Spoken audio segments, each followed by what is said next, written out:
The road sector is set to receive an additional 1 trillion shillings in the forthcoming financial year, basing on the budget framework paper, marking a 21.7% of the entire kitty. But even then, the low absorption of donor-related funds, amounting to nearly 2 trillion shillings, has a component to the public works sector that remains unutilized. When I send money to a sector, and that sector does not use the money for the purpose for which I have sent it, is very painful. Two, if that money is not even spent, it also bothers me as a Minister for Finance. Because when it is not spent, it means the economy will not grow.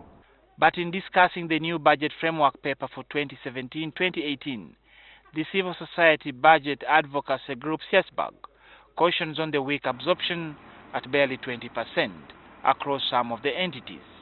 Culminates into payments of commitment charges and reflects ineffectiveness in implementation of projects and programs.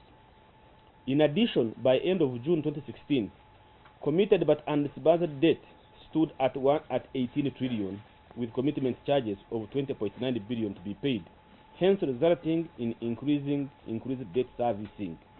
This we consider is an area of wastage of borrowed funds, domestic and external, which government could save. Apart from the national roads, such networks that form those of districts, urban and community access, to remain with critical governance and value for money concerns. Now, what we are trying to tell our agencies is, make that separation very clear and ensure that for the public resources put at your disposal to carry out road works, show physical accountability for it. Show value for money. It can be small money, but show value for it. A cross-section of lawmakers too believe that project implementation in the public works sector needs to be more integral, touching on rapid production fronts.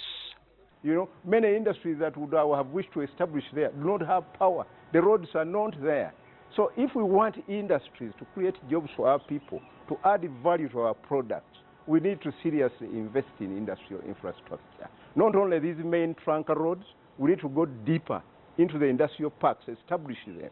We created a free zones authority to create industrial parks for export production. The rather slow pace of implementation of the standard gauge railway is also expected to receive a boost in the project support out of the 4.8 trillion shillings allocated to the public works sector. Reina Ojon, NTV Business.